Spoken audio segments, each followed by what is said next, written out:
करते हैं। बीकानेर में एसीबी की कार्रवाई देखने को मिली है। दरअसल आरटीपीसीआर टेस्ट के एवज में रिश्वत मांगी गई थी। कार्मिक रविंद्र उपाध्याय और दलाल दीपक गहलोत ट्रैप किए गए।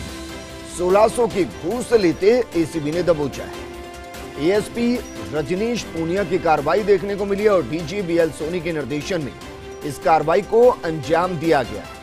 मेरे सहयोगी लक्ष्मण राघव मेरे साथ जुड़ चुके हैं। लक्ष्मण, इस खबर को जरा समझाइए, क्योंकि आरटीपीसीआर टेस्ट की दर ही सिर्फ 350 रुपए है, तो फिर 1600 रुपए किस एवज में मांगे गए?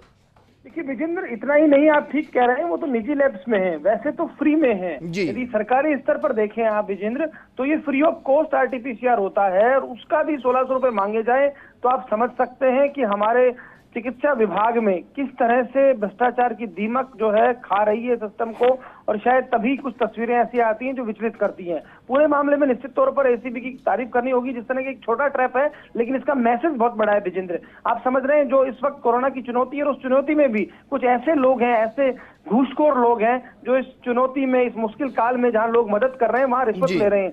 तो ये मैं आपको बता दूं, अभी जो जानकारी मिली है, रविंद्र उपाध्याय एक कार्मिक बताया जा रहा है गंगा शहर हॉस्पिटल का, और इसके अलावा दीपक गहलोत जो एक दलाल मध्यस्थ था, उसको जो है एसीबी ने ट्रैप किया है।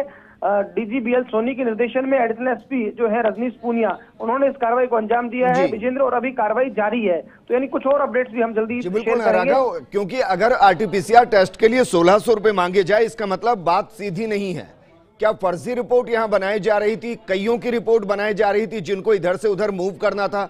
क्योंकि अगर 1601 से मांगे जाएंगे तो फिर या तो सस्ता नशा करके बैठा है या उसको पता ही नहीं चल क्या रहा है।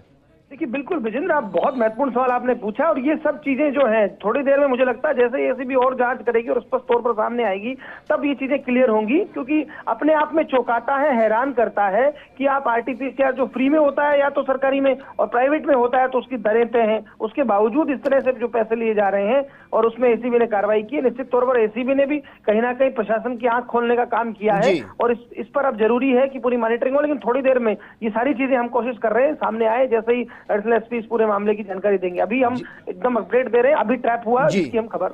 बिल्कुल लक्ष्मण, शुक्रिया तमाम जानकारी हमारे साथ साझा करने के लिए। आगे बढ़ते हैं।